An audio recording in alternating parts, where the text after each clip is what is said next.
Morning, I swear a lot. It is 20 past 1 in the PM, and you're watching The Foreman. I'm your host, Foreman, and it's been a while since we did Foreman Talks. Once again, I think the last time was to, to celebrate the end of Vlog Corp, or was it to hit 1,000 subs? I can't remember, but I realized a short while after doing that the best way to approach this sort of thing is to not apply a schedule to it, but to simply decide to do it as and when it suits me. Just when I'm struck of inspiration, do one.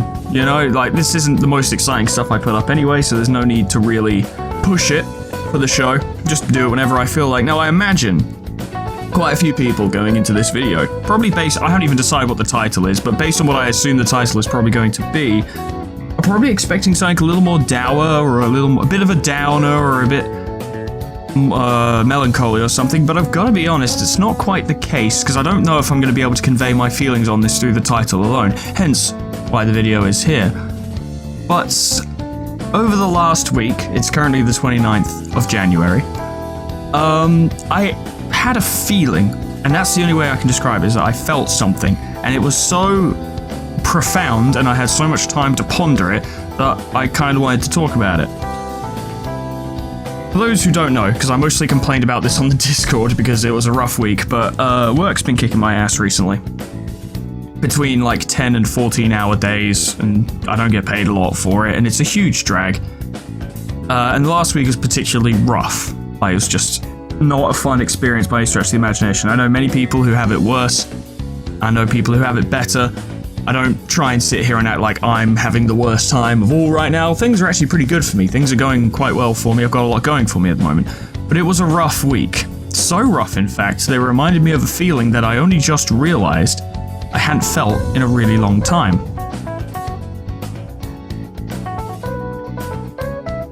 I want to say I did like 4 days of work. I'm on the way home on the third day, right, I felt depressed. Now, this is not uncommon for most of the world, really. It's not an uncommon feeling, and indeed it's a feeling I've had before, and for a very long time. But here's the thing. I haven't felt that for months. At least months. Maybe more than that. I haven't felt that in a really long time. And it was this sort of, like, don't get me wrong, I was not in a good mood. I was pretty glum.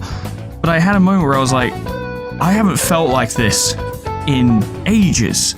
Which means, theoretically, I'm not a psychologist, that I'm not there anymore. You know what I mean? I would, like, for those of you who don't watch Foreman Talks very often, let me just clarify that I'm quite open on this show.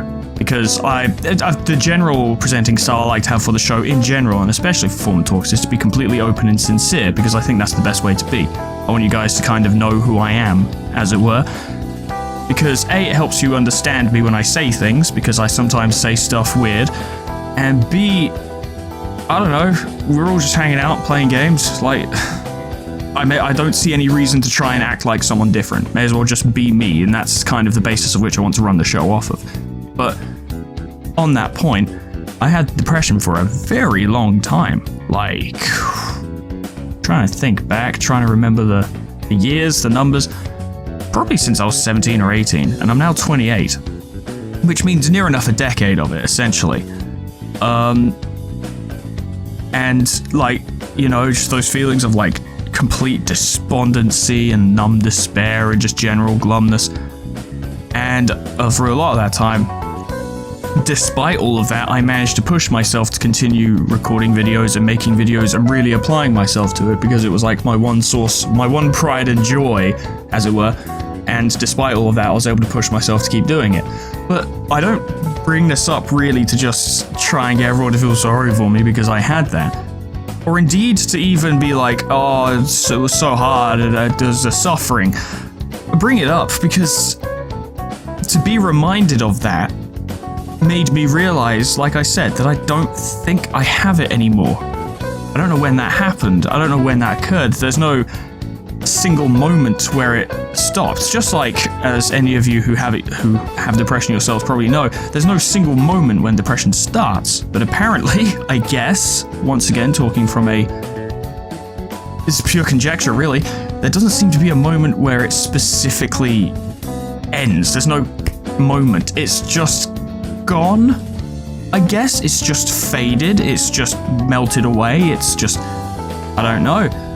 But there was really something to that, and like, I was stuck in that truck for 3 hours, so I had a lot of time to think about it. And even now, even after doing that, I still don't really have a good grasp on what it is or how it feels, or how to even verbalize it. But to have that realization and to be here now, it's, I don't know, it's one hell of a feeling. Like, it's really hard to explain. But really, it's the best comparison I can think of, and this will probably be quite a funny one to a lot of you, especially those of you who are familiar with it. But the best reference I can think of to try and convey it would, funnily enough, be from an episode of South Park. Now, South Park is a dumb show, but that doesn't mean it's incapable of profound moments. There's an episode, I don't know when, I don't know what season, I don't even know what actually happened in the episode, I only know this quote from it. But Butters apparently gets dumped by someone, and he's sat in the rain, and he's, you know, sad and all. And I think, like, the emo kids go up to him like, "Oh, you're all sad," and he's like, "Yeah, but I'm also really happy." And they're like, "What the fuck?" And he's like, "Because I can feel something. This is a strong emotion." I'm paraphrasing, of course. This is a strong emotion, and the fact that I can feel strong emotion is a reassertion of life. And as a result, despite being really sad, I'm actually also really happy. And this isn't quite the same thing, but there are definitely parallels there. It's like, I've said it, I think, multiple times now in the span of like 10 minutes, but feeling that again made me realize I don't have it. It made me realize that it's not a constant anymore. It was always a constant. It was always there. I pushed it to the back of my mind and got on with my day because in my mind that was the only way I could beat it. But because, and I imagine most people who have depression just basically try and push it to the back of their brain when they can to get on with life. But in the process of doing that, in the process of getting on with my life, in the process of things going really well for me recently, and just general success, and I don't know, things just being good and my mindset improving and all that, it just seemed to kind of vanish. It's gone. I don't know if it's permanently gone. I think I'm a bit too wary to assume such a thing, but it just doesn't seem to be here anymore. I don't know, it's gone. It's like when you get bit by a mosquito, and you have that mosquito bite, and it's really, really itchy, and it's itchy all the time, and you feel it all the time, and you kind of, like I say, you push it to the back of your mind to try and cope with it. You don't notice the moment the mosquito bite goes away. You just sort of are going about your day at one point, you go, oh, my arm isn't itchy anymore. Oh, the bite's gone, cool.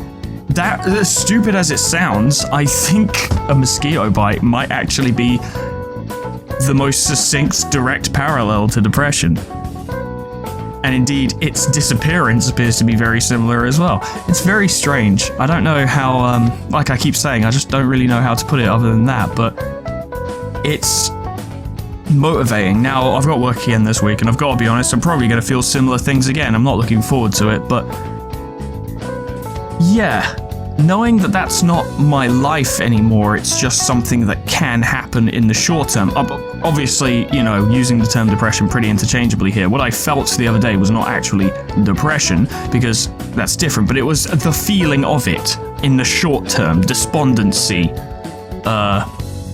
just being fed up, I suppose. I don't know how I would describe that temporary experience of it. But like I said, it was similar enough to remind me of it and to make me realize that I don't have it, which is nuts. And it's like, it's strange because I always thought that the only time that I would beat it, as it were, that I would win that fight, because it was a long fucking fight, the only time I'd win was when the channel had really taken off. I'm talking like being able to do this for a living instead of having to work a day job alongside it, my own place, my own car, partner, like having everything click into place. I thought those levels of success, those clear successes in those fields would be what would drag me out of it. But no, I guess it turns out just progress in of itself and a feeling of accomplishment and just applying myself, like, I don't know, this, like, I'm not stating these like they're the cure to depression, it's just what seems to have worked for me, but applying myself to doing what I want to do, committing myself to doing it, and developing a more positive mind frame as a result, or mindset, it seems to have done the trick, man. I don't know. Like, I should always clarify, and I think I always do clarify when talking about these kinds of topics, especially mental illness. I'm not a professional. I don't know more about it than you do. Like, I appreciate the fact that I'm older than a lot of you, and for those of you who do have depression, I may well have had it for longer, and that's only because I've been alive longer, not because my suffering is so much worse than yours or any crap like that.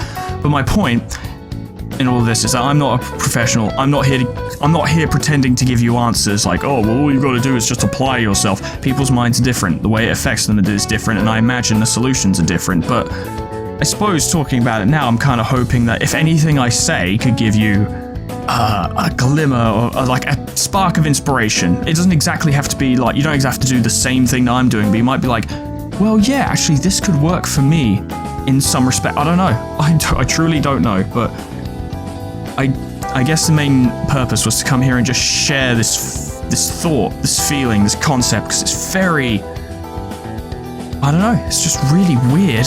Good weird, like great weird. It's like how the channel has grown as much as it has. I still haven't really adjusted to the fact, and I know I said this like 6 months ago, but guess what? I still haven't really adjusted to the fact that roughly 3,000 people are following the show. I haven't adjusted to the fact that Ruiner videos are currently averaging around 4,000 views per video, which is nuts. I haven't adjusted to the fact that the subscriber count consistently grows every single day. I haven't adjusted to the fact that I actually get paid by YouTube for making videos. Not a lot, not enough to live off of, but I do.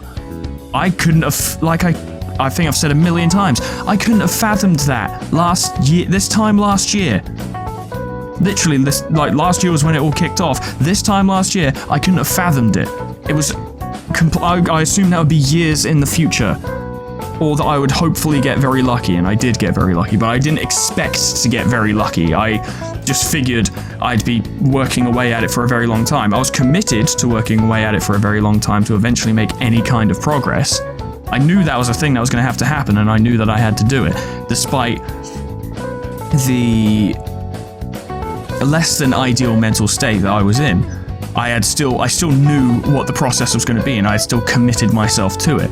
It's a funny thing, actually. I don't know if I've ever talked to anyone about this, but I'm pretty sure I'm not the only one who's thought this before. Because, you know, in making videos and in trying to run a channel, thinking a lot about the future and, like, you know, could this be my ticket out of it and whatever, and it turns out it kind of has been, but I think it's one amongst many other things. But I remember thinking to myself, in the typically more pessimistic mindset that does come with depression, I thought to myself, like, what's going to happen if the channel succeeds and I do really well, and then I beat depression, and then my commentary becomes garbage, right? What if, I've genuinely feared this, and it feels almost laughable now, but I genuinely feared, like, what if I need to have that mental illness in order to be funny or entertaining? Because it felt like such an innate part of me, that depression. It ceased to feel like a condition and more just as part of who I am. It felt like I would always have it. It's just, this is a part of me now. It is a core part of me, like my stubbornness when it comes to games or my sense of humor. It just felt intrinsic to my being. It was just who I was. There was no separation between it and myself. That's how it felt. And I feared that, like, would I lose a key aspect of what makes me funny or entertaining or likable in some senses if I managed to beat it, if I lost it. Now, this would never have been enough, I think, to have actually made me not try and beat it, you know, because that would be very counterproductive. But it was a fear I had. It was a very real fear I had, because, you know, you have a much more pessimistic mindset when you're going through that sort of thing, and you always fear the worst, basically. Now, I kind of do always fear the worst even now, but it's not in a expecting everything to be terrible and just wallowing in the misery kind of aspect. I expect the worst so I can be prepared for it. All the time. I always try and expect the worst possible outcomes, so that A, I'll be pleasantly surprised when they don't turn out to be the case, and B, like I said, so I can prepare, so that I won't be taken by surprise, so I can react to the situation and mitigate the damage. It's a very weird mentality that I've grown into over the years, which is a positive pessimism right? A worst case scenario optimism. I don't know how to really describe it. No combination of words feels quite right, but it is where I am now. It's good. I like it. I quite like it. I quite like everything going on with me at the moment. I quite like me. It's a funny thing to say, but that's never been it's not even a case of me being like, oh, I'm so great. I'm just like, way better than I was before, and I like that progress. That progress feels real good. I've always thought about, you see like celebrities and stuff, like you got all the handsome dudes in the Marvel films and whatever, and like musicians and whatnot, and you'll see people who are like, I wish I was them. Like I wish I was, I don't know, Chris Hemsworth or something.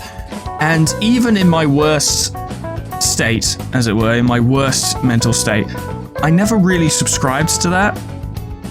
I never wanted to be someone else. I wanted to be me, but better, basically. That was always what I wanted.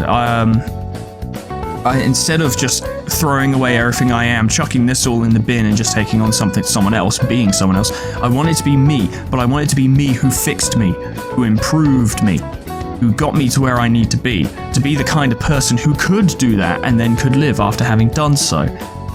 And like, there is still room for improvement here. There are still aspects of myself that I strive towards improving, and there are lofty goals I have that I wish to achieve in of myself, but it kind of feels like I'm sort of doing that. It feels like I'm doing it, which is really exciting. It's almost as exciting as the channel. I guess it all ties into, like, I love games which are slow, gradual improvements of yourself. Like, I enjoy Project Zomboid. Skills go up quite slowly in that game. I like long-form RPGs where you slowly see your power increase. I like strategy games where you slowly improve your situation and your ability to wage war. And I guess in real life, I've really enjoyed slowly growing myself. Now that it's actually kind of working, I guess. I'm not going to sit here and pretend I loved the process. I don't think I did. I think it was quite a miserable experience. So, I'm not going to pretend that I've always been super chipper about it, because no, I haven't. And I don't think anyone is, really. But being on the other side of it, or at least on the way, is cool. It's good. I like it. It's very nice. It's strange. It's a foreign feeling. It's an alien sensation. It's not something I'm used to. A lot of my life at the moment feels like stuff I'm not used to. Going on dates, I never used to do that. That seemed too scary. I would have never done that. Talking to people, like I talk to people way better now than I used to when I was younger. I'm not good at it, but I'm better at it. Making videos feel better now than they ever have. They seem to be of the highest quality they've ever been, which, once again, is not necessarily a massive achievement when you compare them to other people's videos, but they're the best I've ever made. That feels good. That feels really good. It's progress. It feels like progress. It's a really nice feeling. I'm better at Total Warhammer 3 than I've ever been in my life. Just play Helm and Gorst and buff the shit out of your zombies faction-wide. Good, man. Feels real good. But I guess, yeah, being able to see myself improve in various aspects is a really enjoyable experience. And it's why I would never want to just be naturally good at a video game. Any video game. I wouldn't want to just pick it up and immediately be good at it. Because you're losing like 75% of the fun that way. Part of the fun of a video game is getting better at it. I didn't enjoy Elden Ring because it's a big, well-crafted and challenging experience, but because I got better at it over time. I learned things, I got to try out things, I got to do things. Ruiner. I don't just enjoy Library of Ruiner because it's an extremely well-presented story that's horrifically expensive with a very interesting combat mechanic and gameplay style. I enjoy it because I'm getting to see myself improve, because I'm trying new decks and seeing things work and seeing things not work, and seeing that Geb has a skill issue, which is really funny. It's just really funny to me.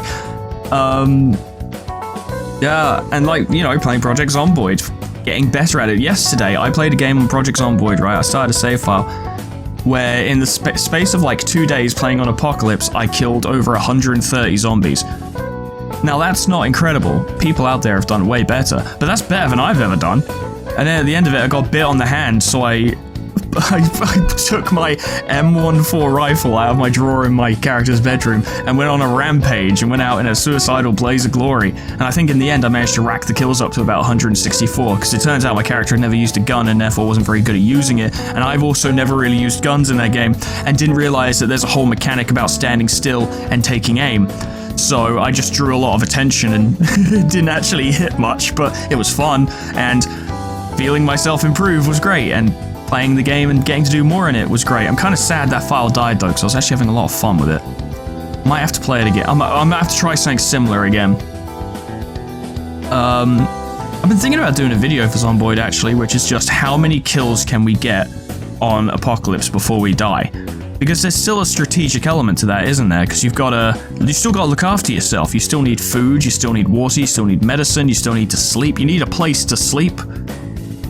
And you need weaponry. Like, you're not gonna kill many in a group if you're just using your hands and feet. You gotta think about how you're doing that. I fear I've wandered off topic a little bit, but that is kind of how I do things. I don't really plan these out extensively beforehand. I'm very improv.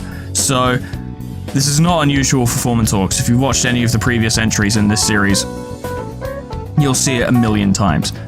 But yeah, the purpose of today really was to come and just sort of share that experience with you guys. I don't expect all of you to care. I'm just some dude on the internet who makes funnies, and that's fine. If you're just here for the funnies, just watch the funnies. It doesn't bother me at all. But I do know, and this has always been a really nice feeling, and it's always, you know, it always feels good to know, is that a lot of you are invested in me as a person, which feels good. It feels really good. Just having people care. Having anyone care about you feels great. The sensation of someone showing concern and sympathy for you is a great feeling. Some of you do, and I greatly appreciate it. And that's kind of why I like to have these situations in which I sort of real talk with you and be like, hey, here's what's going on with me, right?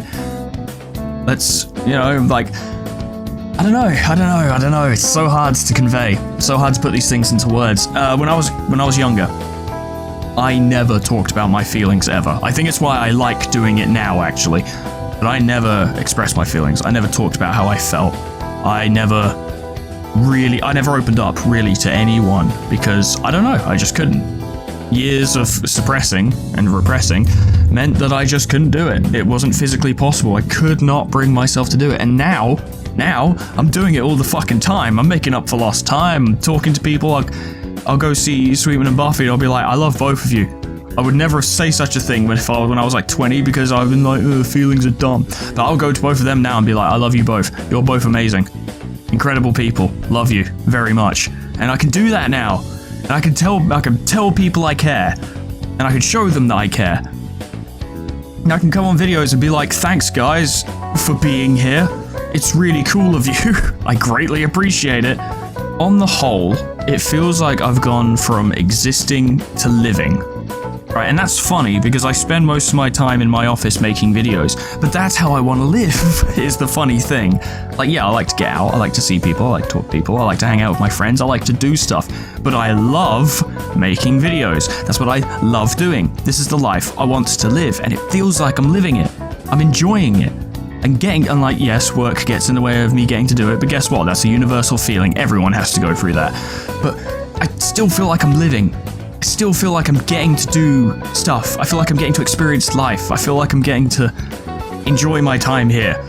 And that's it's not something I'm used to. It's not a familiar feeling, and it's fantastic. And like, this realization I came to this week made me realize just how much more I can feel now, and how much more I can do, and how much more I can enjoy everything around me. One of my favorite things to do in the morning, I think I've said this a million fucking times, right, is I'll get up in the morning, and I'll do this on work mornings as well. I don't give a fuck. If I'm late for work, I'm late for work. I will get up, reluctantly, of course, go downstairs, I will make myself a cup of tea. I'll finish making it. I always leave the tea bag in the mug now because I enjoy the extra flavor over time, and it actually just speeds up making tea rather than sitting around waiting for it to stew and then throwing the tea bag in the bin. I just leave the bag in there, it's easier. Then I come upstairs, I sit down at my desk, and this is not a good thing to encourage, but I have to admit, this is part of my morning routine that I enjoy. I roll a cigarette, and I sit here for like, I want to say 20 minutes to half an hour or so, and I just have a cigarette, and I drink my tea, and I just go over like YouTube analytics, and I check my email, and I check Discord to see what everyone's doing on there. And first of all, it's just pleasant, okay? It's a nice, pleasant, relaxed way to start my day. And second of all, it's emblematic of the kind of life I'm working towards and the kind of life I want to live, which is a life lived to my own beat, to my own schedule, to my own time frame. The hope that someday I will not live my life according to someone else's schedule, you know, like an employer, for instance. Someday, and it will come because I will keep working at this and it will happen, I will live a life to my own schedule. If I want to get up at 12 and then not finish editing until 4 in the morning, that's my choice. I can do that if I want to. And it will be fine because I will be working to my own schedule. Now, I probably wouldn't want to do that. I like getting up between like, my preferred times of waking up is between like 7 and 9 in the morning because that feels like you have a full day. You know, yeah, like you're experiencing most of the day by that point. But the point is I want to be able to do it to my own time frame, and I will be able to. And that's going to be a fantastic feeling. Something as minor as my just morning preparation of tea and cigarette, and someday it might not even be cigarette because I don't plan to smoke forever. But being able to just sit at this desk in the morning and idly click through relevant information for my day in regards to the channel and people's lives in the Discord and stuff, and think to myself, oh yeah, I'm going to record, I'm going to record Ruiner today, and maybe if I've got time, I'll do something else, and I've got to edit it. That's a bit of a drag, but I'll get it done. I always get it done. And it will just be my life. It won't be extravagant. I won't be rich. I won't be wildly famous. I don't care about none of that. I just want to have a nice, comfortable life. That's it. That's all I've ever wanted. In the worst state I've ever been in my life, in the past few years, all I ever wanted was a reasonably comfortable life. And I will get it. I will get it. Because I'm going to keep working at it. It will happen. I know it will. Because I worked through the worst times of my life to get to where I am now. I think I can work for a bit longer.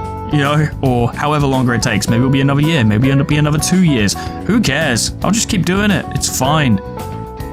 But yeah, I think that's really all I can wax lyrical about this on for today, ladies and gentlemen. This has been very all over the place. It's been very scatterbrained, but I didn't really know what I wanted to talk about in regards to this. I knew I just wanted to talk about it, basically. And that's kind of Foreman Talks in a nutshell. It's never an intellectual pursuit, right? And it's never done with a really specific goal in mind. It's just purely for the purposes of discussion, just conjecture, general musings. That's it. That's all it's ever been, and that's all it will be in the future. I don't know how regularly I'll ever do Foreman Talks, but whenever I get a feeling in my head that I want to express, I will come here and I will express it. I suppose you can watch it, you can ignore it. It's fine.